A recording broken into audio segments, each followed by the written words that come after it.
Hello everyone, कैसे हैं आप सभी। मैं अर्पित धीमान, आपका मैथ टीचर। आज हम डिस्कस करने वाले हैं अपने चैप्टर कोऑर्डिनेट ज्योमेट्री की एक्सरसाइज 7.2 के बारे में। आज हम जो क्वेश्चन डिस्कस करने वाले हैं वो आपके पास 8, 9 एंड 10th क्वेश्चन है, जो कि हमारी एक्सरसाइज में 10 ही क्वेश्चन है। तो इसका मतलब आज हमारी एक्सरसाइज कंप्लीट हो जाएगी। फिर हम डिस्कस करेंगे अपने इंपॉर्टेंट क्वेश्चंस और फिर हमारा चैप्टर हो जाएगा फिनिश। तो जल्दी से करते हैं वीडियो को शुरू। देख लेते हैं हमारे पास ये तीनों क्वेश्चंस किस किस तरह से हम सॉल्व करने वाले हैं।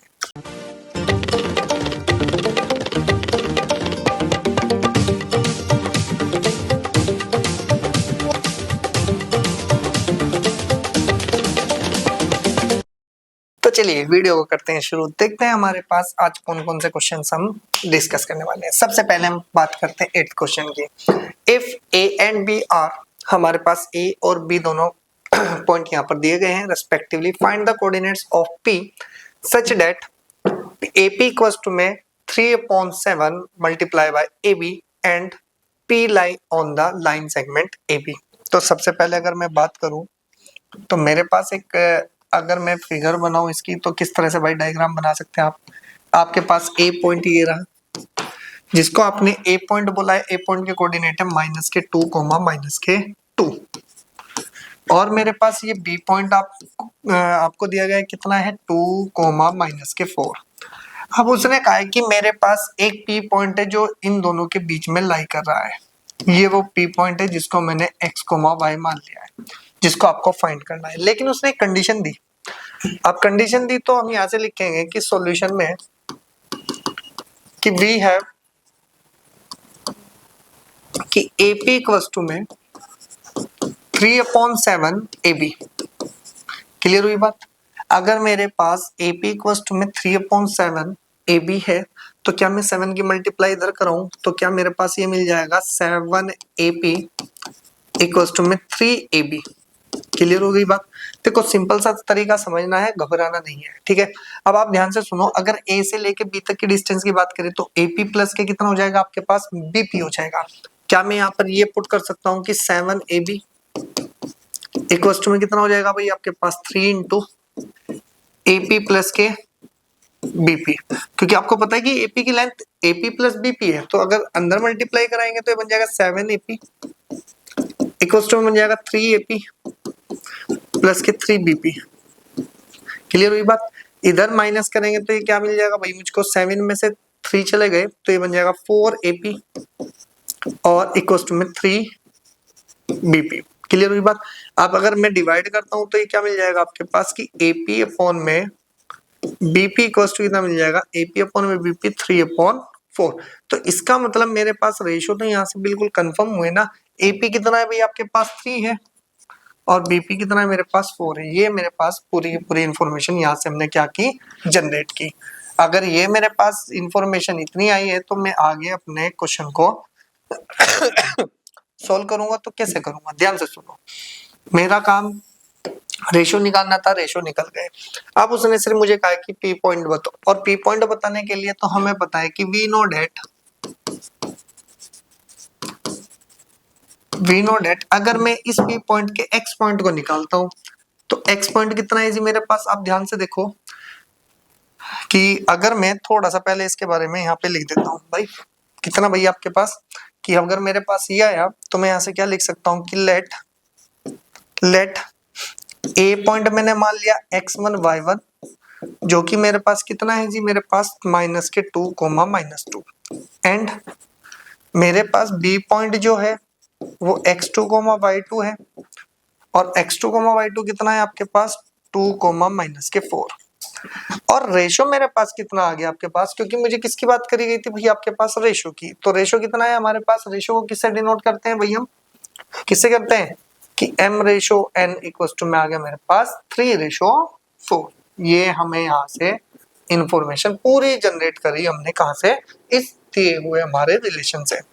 अब वी नो डेट x की वैल्यू निकालनी है तो m into x2 n into x1 और अपॉन में m प्लस के n। ये मेरे पास क्या है भाई आपके पास, एक वो फॉर्मूला है जिससे हम x के पॉइंट निकाल सकते हैं, x एक्सिस। तो मेरे पास x इक्वल्स टू कितना बनेगा, m की वैल्यू कितनी है जी मेरे पास 3 है और x2 की वैल्यू कितनी है मेरे पास 2 है। y की वैल्यू में सॉरी n की वैल्यू मेरे पास 4 है और x1 की वैल्यू मेरे पास -2 है। क्लियर हुई बात। और अपोन में आ जाएगा मेरे पास 3 + के 4।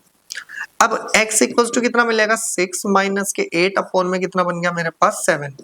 तो मेरे पास आ गया -2/7 एंड y इक्वल्स टू मेरे पास कितना रहेगा आपके पास m/2 ny1 अपोन में m + के n।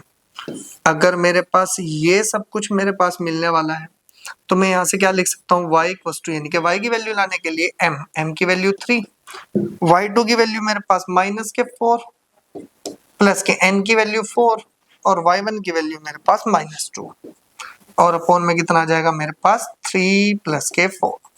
अगर ये सब मेरे पास आता है तो y की वैल्यू बताओ कितनी निकलेगी। y की वैल्यू आ जाएगी -12 और -8 अपोन में कितना आ जाएगा मेरे पास 7। तो ये टोटल बन जाएगा -20/7।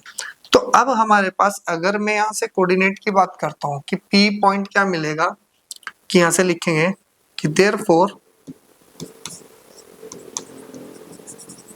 the coordinate of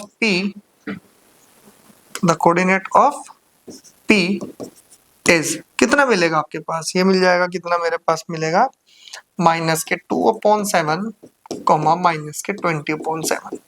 आपके पास जो पॉइंट आया वो ये आएगा और आपको सारी इंफॉर्मेशन इस क्वेश्चन से ही निकालनी है। तो ध्यान रखना है हर एक पॉइंट को आपको देख कर चलना पड़ेगा कि किसकी जरूरत मुझे कहां पर पड़ने वाली है। फटाफट से स्क्रीनशॉट ले, नेक्स्ट क्वेश्चन पे चलते हैं। ठीक है जी, नेक्स्ट पे आ जाओ। नेक्स्ट क्वेश्चन कहता है find the coordinates of the points which divides the line segment joining आपके पास ए और बी ये दे रखा है इनटू 4 इक्वल पार्ट्स। तो सबसे पहले अगर मैं यहाँ से बात करूं सॉल्यूशन की कि यहाँ से लिखेंगे कि हेयर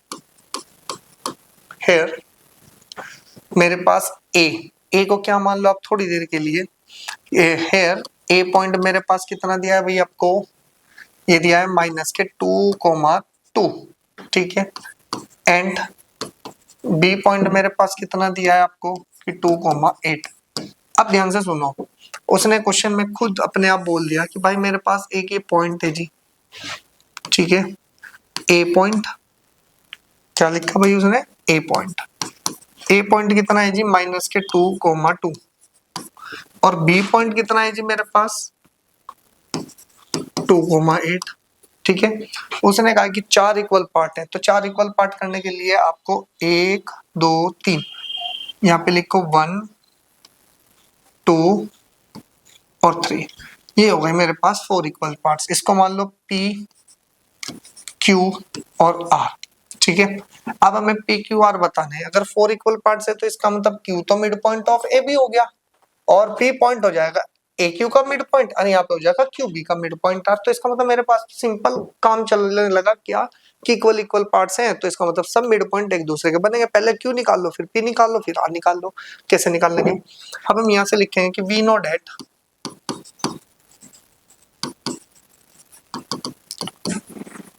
द पॉइंट, हम यहाँ से लिखेंगे the point Q is the mid point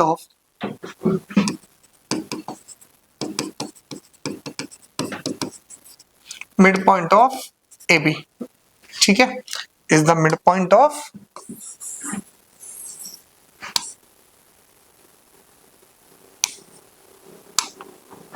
ठीक है ना।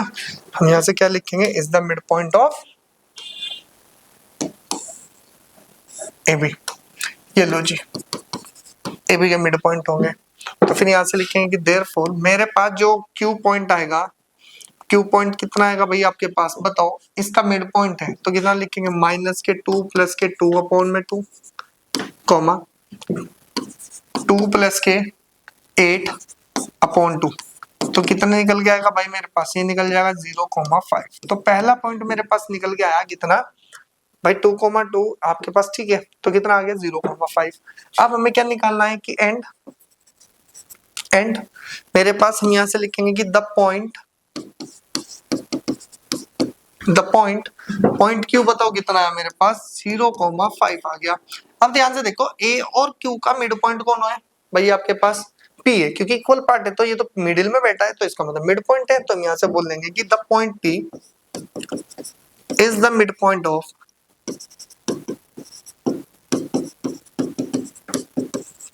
Point of A Q. ठीक है, तो हमारे पास क्या निकलेगा भाई, देयरफॉर मिड पॉइंट बताओ जी पी पॉइंट के लिए, तो हमारे पास पी पॉइंट निकलेगा कितना, माइनस के 2 प्लस के 0.2 कोमा 2 प्लस के 5/2, तो ये टोटल कितना बन जाएगा भाई आपके पास माइनस के 1,7/2, तो एक ये पॉइंट आ गया। तो इसका मतलब आपके पास पी पॉइंट कितना आ गया आपके पास, माइनस के 1,7/2। क्लियर। अब आर की बात करो कि यहां से लिखेंगे कितना आपके पास, कि द पॉइंट कितना निकालना है आपको, आर इज द मिड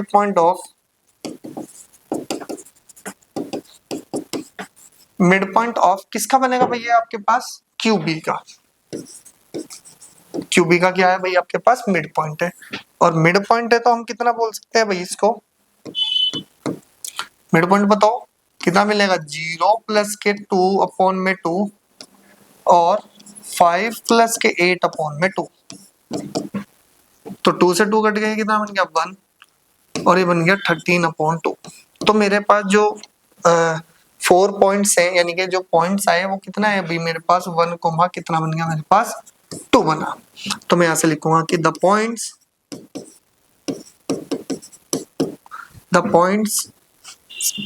कौन कौन से है भैया आपके पास, P, Q एंड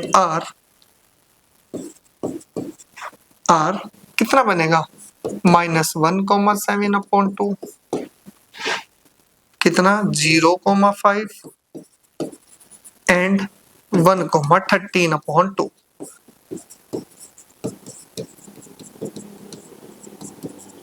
रेस्पेक्टिवली। तो मेरा जो आंसर होगा वो जो तीनों पॉइंट आपके पास मिलेंगे 4 इक्वल पार्ट्स के लिए, तो पी क्यू आर आपके पास ये निकलेंगे, क्योंकि मुझे पता है कि एक दूसरे का क्या आपस में मिड पॉइंट है। भाई अगर मैं ए बी की बात करूं, भाई आपके पास ए बी की बात करूं, ए बी का मिड पॉइंट क्यू है, तो इन दोनों का मिड पॉइंट निकाल लो, क्यू निकाल लो। अब इन दोनों का मिड पॉइंट निकाल लो, पी निकल जाएगा, इन दोनों का मिड पॉइंट कौन निकलेगा, आर निकलेगा। तो सबकी हेल्प हमने ली, और वो हेल्प किसके लिए, हमने मिड पॉइंट फॉर्मूले की, और मिड पॉइंट फॉर्मूले से हमने तीनों के तीनों ही क्या कर दिए, सिंप्लीफाई कर दिए। फटाफट से स्क्रीनशॉट ले, नेक्स्ट पर चलते हैं। ठीक है जी, नेक्स्ट क्वेश्चन क्या कहता है भैया आपको, नेक्स्ट क्वेश्चन में कहता है आपको find the area of a rhombus if its vertex are. आपके पास ये वर्टेक्स दी भाई रोम्बस की, तो सबसे पहले रोम्बस बना लिया जाए। अगर मेरे पास रोम्बस बन गया,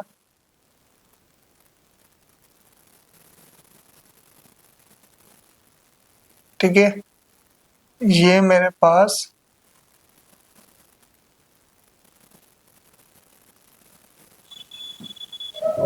ये रोम्बस है। ठीक है जी, इसको नेमिंग दो, वर्टेक्स बनानी है बाद में। ए वर्टेक्स बताओ कितनी है जी मेरे पास, ए वर्टेक्स 3,0, बी वर्टेक्स बताओ 4,5, सी वर्टेक्स मेरे पास क्या दी है -1,4, और डी वर्टेक्स मेरे पास कितनी है -2,-1। ठीक है जी, अब हमें इतना पता है कि भाई अगर मेरे पास ये क्या है भाई आपके पास, ठीक है,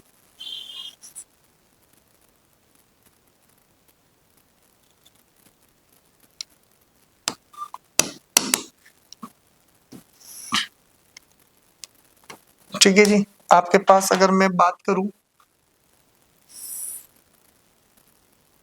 डायगोनल्स की, तो ये मेरे पास डायगोनल्स आ चुके हैं। आपको पता होगा कि अगर मुझे मेरे पास चारों वर्टेक्स हैं पैरेललोग्राम की, मुझे एरिया निकालना है, तो एरिया क्या होता है, हाफ इनटू डायगोनल्स का प्रोडक्ट। दोनों डायगोनल्स निकाल लो, D1 और D2, यानी कि AC डायगोनल हो गया, एक BD डायगोनल हो गया, इनके डिस्टेंस फॉर्मूले से लेंथ निकाल लो, हमारा काम बनेगा। तो हम यहाँ से क्या लिखेंगे कि सॉल्यूशन में कि हेयर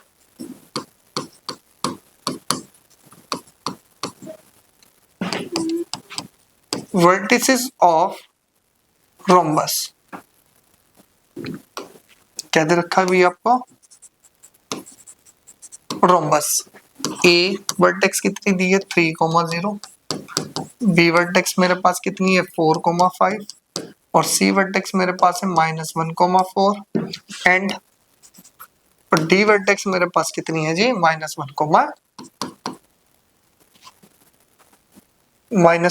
सॉरी माइनस के 2, -1। ठीक है, तो हम यहां से क्या निकाल लेंगे कि therefore the diagonal of AC, the diagonal of AC, ठीक है ना।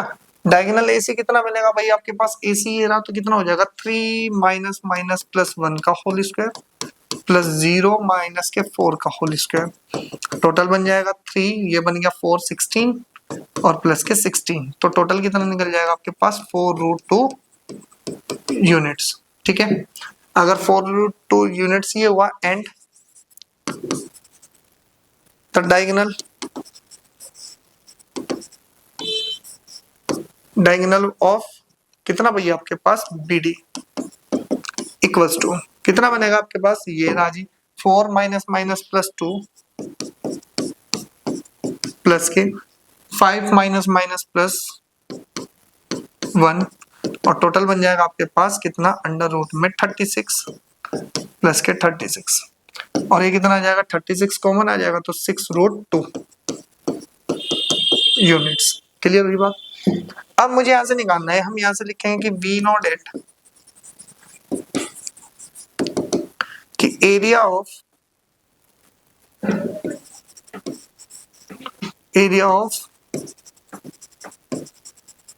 रोम्बस इक्वल्स टू में बनता है 1 मल्टीप्लाई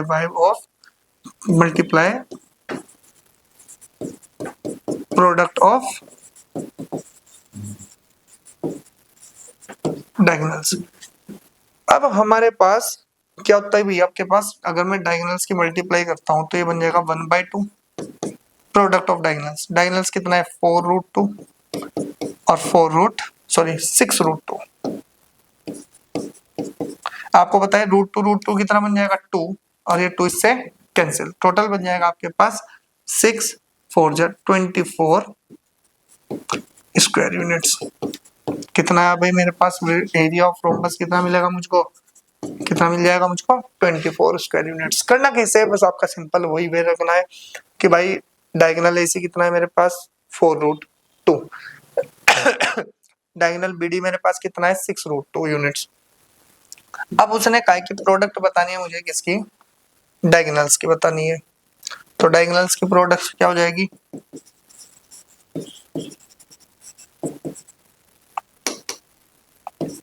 डायगोनल्स क्या मिलेंगे भाई मुझको 1/2 4√2 मल्टीप्लाई बाय 6√2, √2 कितना बन जाएगा 2 और 2 से 2 कट जाएगा तो ये तो कैंसिल, अब बन गया 4 मल्टीप्लाई बाय 6 24 स्क्वायर यूनिट्स। तो आज आपके पास जितनी भी एक्सरसाइज थी हमारी 7.2 के सारे क्वेश्चन हमने डिस्कस कर लिए, ठीक है ना।